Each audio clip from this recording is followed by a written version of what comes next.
Hello guys, మీకు ఈ videos హెల్ప్ఫుల్గా ఉంటే కామెంట్ చేసి మీ ఫీడ్బ్యాక్ తెలియచేయండి. మీ ఫ్రెండ్స్ కూడా షేర్ చేయండి. Allowances are given in cash along with salary by employer. Allowances అనేది ఒక ఇన్సెంటివ్. ఈ అలవెన్సెస్ అనేవి ఎంప్లాయీ కొన్ని టైప్స్ ఆఫ్ ఎక్స్పెండిచర్ ని మీట్ అవ్వడానికి ఎంప్లాయర్ ఇచ్చే ఒక బెనిఫిట్ అన్నమాట. ఇవి మెయిన్లీ 3 టైప్స్.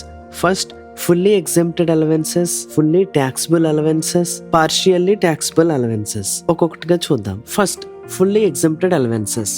ఇక్కడ డిస్ప్లే అవుతున్న ప్రతి అలవెన్స్ కూడా fully exempted. fully taxable allowances.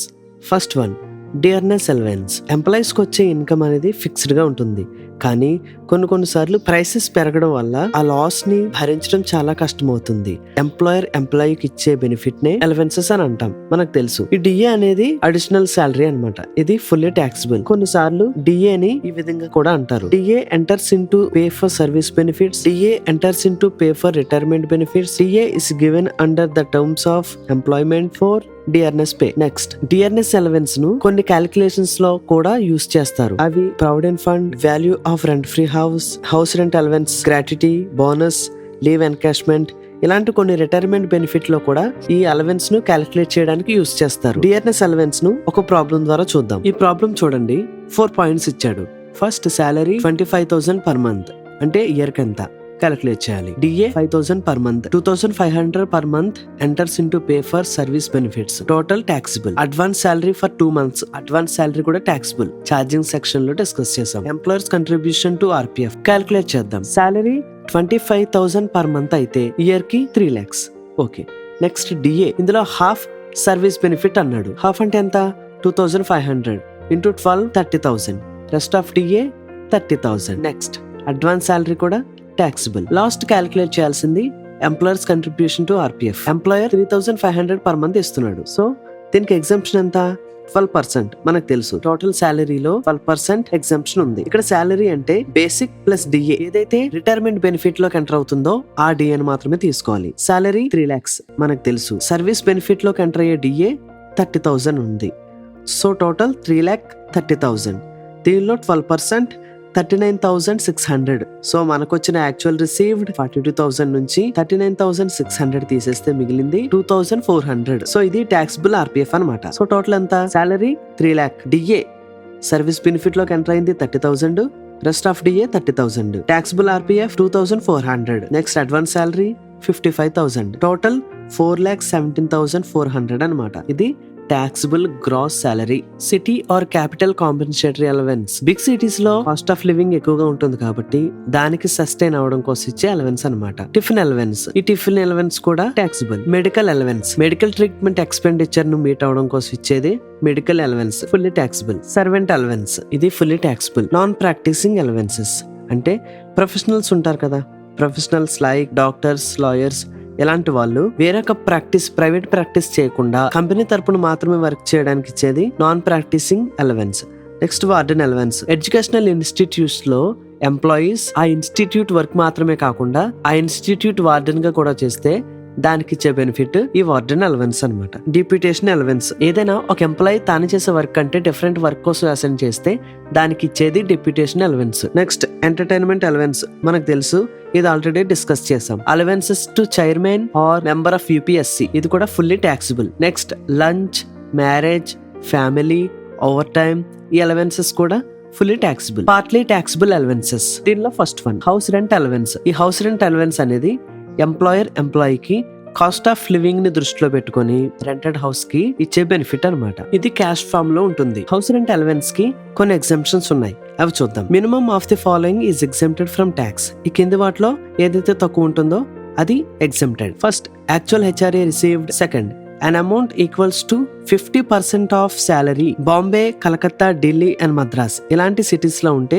50% salary, 40% salary remaining other cities లో ఉంటాయి. Third, the amount by which the actual rent paid by the employee exceeds 10% of his salary, rent paid minus 10% of salary. ఈ 3 components లో ఏదైతే list ఉంటుందో అది exemption. ఇక్కడ salary అంటే basic plus DA. ఈ డిఏని రిటైర్మెంట్ బెనిఫిట్ లోకి ఎంటర్ అయితే తీసుకోవాలి. నెక్స్ట్, కమిషన్ ఫిక్స్డ్ పర్సంటేజ్ లో ఉంటే తీసుకోవాలి. కొన్ని కేసెస్ లో హెచ్ఆర్ఏ అనేది fully taxable. First, if employee is living in his own house. Employee living own house లో ఉంటే fully taxable. Second, if employee is living in a house for which he is not paying any rent. ఏ rent pay చేయకపోతే fully taxable. If rent paid does not exceed 10% of salary. 10% of salary exceed అవ్వకపోతే అది fully taxable. కొన్ని cases లో ఎలా అయితే fully taxable ఉందో అలాగే కొన్ని కేసెస్ లో కూడా ఫుల్లీ ఎగ్జెంప్టెడ్ ఉంది. అవి చూద్దాం. First, received by judges of high court and supreme court. Supreme court, high court judges కి ఫుల్లీ ట్యాక్స్ ఫ్రీ. ఈ ప్రాబ్లం చూద్దాం. హరి అనే పర్సన్ అమృత్సర్ లో నివసిస్తున్నాడు. అతనికి శాలరీ 30,000 పర్ మంత్ ఉంది. 50% శాలరీ కేటగిరీలో అమృత్సర్ లేదు. 50% శాలరీ కేటగిరీలో బాంబే, కలకత్తా, ఢిల్లీ, మద్రాస్ మాత్రమే ఉన్నాయి. కాబట్టి 40% శాలరీ మనం తీసుకోవాలి. Next, employer 8,000 per month HRA pay చేస్తున్నాడు. బట్ యాక్చువల్ రెంట్ అనేది 12,000 పర్ మంత్ ఉంది. He is also getting 2% commission on turnover achieved by him and turnover is 50 lakhs. 50 lakhs మీద 2% అనమాట. మనం గ్రాస్ శాలరీ క్యాలిక్యులేట్ చేయాలి. Computation of gross salary of mister Hari. Salary 30,000 per month కాబట్టి per year కి 3,60,000. Commission 50 lakhs మీద 2% 1 lakh. HRA received 96,000. Exempted value calculate చేద్దాం. First, actual received 96,000 ఎలా వచ్చింది? 8,000 into 12 96. Next, 40% of salary. ఇక్కడ శాలరీ అంటే శాలరీ ప్లస్ కమిషన్. టోటల్ 1,84,000. 40% కాబట్టి. Excess of rent paid over 10% of salary. Rent paid ఎంత? 12,000. 12,000 into 12 1,44,000. Salary అంటే salary plus commission కాబట్టి 4,60,000. దానిలో 10% 46,000. 1,44,000 నుంచి 46,000 తీసేస్తే 98,000 వచ్చింది. ఈ 4 కాంపోనెంట్స్ లో ఏదిలో? Actual received 96,000, 40% of salary 1,84,000 and last component 98,000. ఇందులో లీస్ట్ 96,000 కాబట్టి యాక్చువల్ రిసీవ్ చేసుకున్నది 96,000 కాబట్టి టోటల్ నిల్. హెచ్ఆర్ఏ మీద ట్యాక్స్ లేదు. Total gross salary 4,60,000. So simple. Next, మీరు ఈ ప్రాబ్లం క్యాలిక్యులేట్ చేయండి. ఈ ప్రాబ్లం ఆన్సర్ మా ఇన్స్టా పేజ్ కి సెండ్ చేయండి.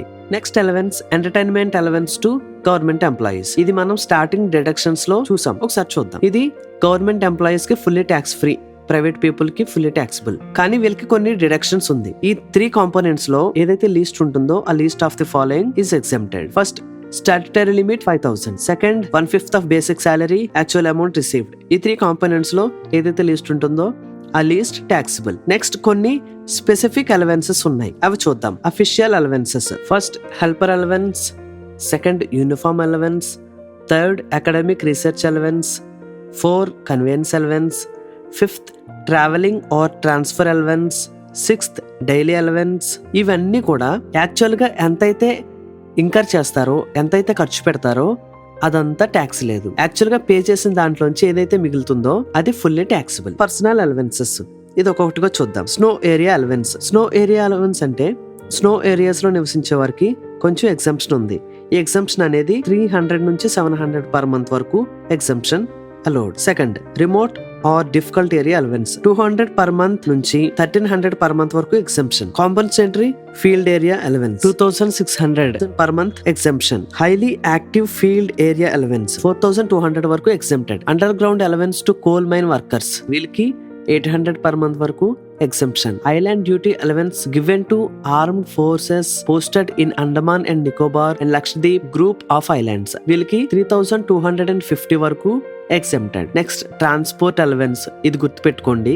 ఈ ట్రాన్స్పోర్ట్ అలవెన్స్ అనేది ముందు ఎగ్జంప్షన్ ఉండేది అందరి ఎంప్లాయీస్ కి, కానీ ఇప్పుడు ఓన్లీ స్పెసిఫైడ్ ఎంప్లాయీస్ కి మాత్రమే ఎగ్జంప్షన్ అనేది ఉంది. హ్యాండిక్యాప్డ్ పీపుల్ కి, బ్లైండ్, డఫ్ ఆర్ డంబ్ ఇలాంటి పీపుల్ కి మాత్రమే పర్ మంత్ 3,200 వరకు ఎగ్జంప్షన్ అనేది ఉంది. Tribal area allowance 200 per month వరకు exemption. Madhya Pradesh, Tamil Nadu, Uttar Pradesh, Karnataka, Tripura, Assam, west Bengal, Bihar and Orissa ఇలాంటి ప్లేసెస్ లో ఉండే వారికి ఇది వర్తిస్తుంది. Any running flight allowance exempted up to 70% of such allowance or 10,000 per month. ఈ రెండిట్లో ఏదైతే తక్కువ ఉంటుందో ఆ తక్కువ ఎగ్జెంప్టెడ్. చిల్డ్రన్ ఎడ్యుకేషన్ అలవెన్స్, ఇది ఇంపార్టెంట్. ఇది ఫ్రీక్వెంట్లీ క్వశ్చన్స్ లో వస్తుంది. 100 పర్ మంత్ 2 చిల్డ్రన్స్ కి exemption. Next, hostel expenditure allowance, ఇది కూడా ఇంపార్టెంట్. ఇది కూడా క్వశ్చన్స్ లో వస్తుంది. 300 per month per child for 2 children only. ఇద్దరు పిల్లలకు మాత్రమే 300 వరకు ఎగ్జంప్షన్. ఇది టోటల్ అలవెన్సెస్ గురించి. నెక్స్ట్ క్లాస్ లో పర్క్విజిట్స్ గురించి డిస్కస్ చేద్దాం. Don't forget to share and subscribe. Thank you.